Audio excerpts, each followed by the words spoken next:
We don't know who they are, we don't know what they want.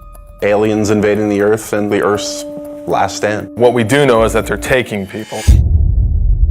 It's basically not a remake, but a reimagining of the original XCOM game. Well, core principles from the original that we wanted to build on was basically everything. XCOM is about Earth being threatened by an unknown enemy. The world bonds together and they form an elite military organization, the most elite in the history of the world, and that's where the player comes in. They are the commander of this organization. I think we were all fans of the original, working for Firaxis, we're all fans of squad-based, turn-based strategy, so I've played just about every turn-based strategy game out there. I think we all had a lot of ideas and things that we wanted to do and things we liked about all of the games that we played in the past. Just really finding the fun things and eliminating the things that we didn't really care so much for. So we start with the original game and we play it and we say, okay, well, we find that new players or even us old diehards, like we find this concept, we can improve this a little bit. And one of the first things we looked at was time units. And the idea was that your soldiers had a certain number of time units to move around the battlefield, to perform abilities, take shots and things like that. And actually it worked great in the sense that you had this resource that you were hoarding and that you had to be careful, because when you spent too many, you could find yourself exposed and in dangerous situations. So there's this great risk-reward mechanic.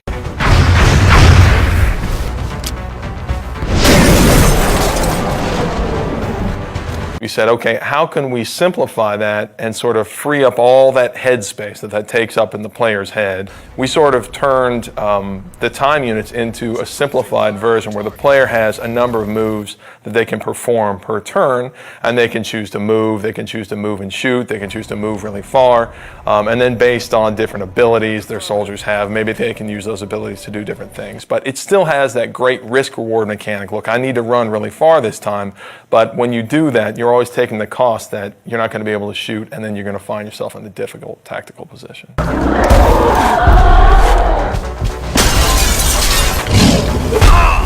The other big thing I think that we did was we added cover to the game. Now tactically you have a lot more important decisions to make based off of being in low cover and high cover, flanking aliens. So in some ways we feel like we made the game more tactical. One of the advantages I think we have as a turn-based game is that we can move the camera around wherever we want.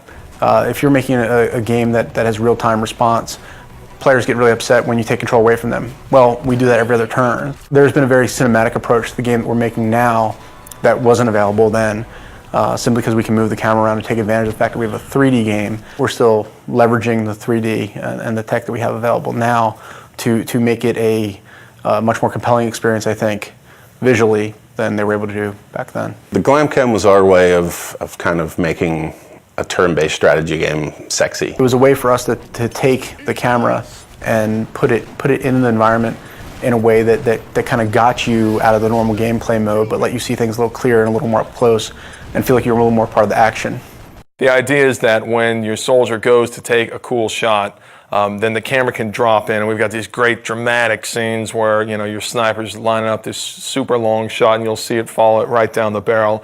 And what that does is it allows a little more of an intimate connection between you and your soldiers. And of course it increases the drama of the actual combat. And the GlamCam is a great way to do that. That's just one of the ways that we sort of get the camera down there so the player can sort of see combat from their soldier's perspective.